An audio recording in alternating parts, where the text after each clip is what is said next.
Back on Track program was brought to NDSU in the spring of 2007. We actually went to a training, and we're one of 5 schools in the nation right now who have the program on their campus. There was a need seen by NDSU in terms of the type of students that we have here, that we do see a lot of abusive drug and particularly alcohol use, and we wanted to have an alternative way to work with students who were experiencing difficulty rather than simply excusing them from being here. We've had about a dozen students who have been in the program in some capacity. We've had 5 graduates of the program. We have 4 who are currently a part of the program, and we have had a couple of people who have been dismissed for non-compliance with the program.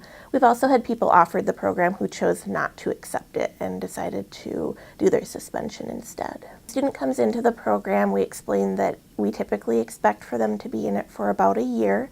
The first part of the program is called Phase 1, and that's where they would actually be doing the majority of their treatment, and that's partnering with one of the providers in the Fargo-Moorhead area. Then they would move to Phase 2, where they're no longer in treatment, but they would still meet with their case manager, not as frequently. They would meet with the team on a every other week basis rather than weekly, and they would be doing their aftercare either through AA, NA, or other support groups. Phase 3 of the program is really their opportunity to showcase what they want to give back and also what they want to do before they finish. So they have a menu of options where they can do different community service projects or different experiences like ride-alongs with our police or attending the drug court and comparing that to the Back on Track program. We've had a student finish as quickly as about 8.5 months, and we've had someone stay in the program for 18 months.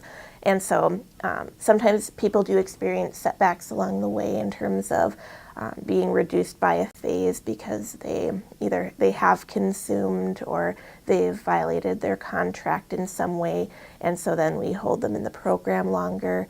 And there's a lot of schools who are really interested in pursuing this direction because they've seen the success that can come from retaining students who might have initially not seemed like the most desirable students to keep, but when you see the growth, it really shows how impactful a program like this can be in terms of turning somebody's life around or just helping them to make better decisions. Because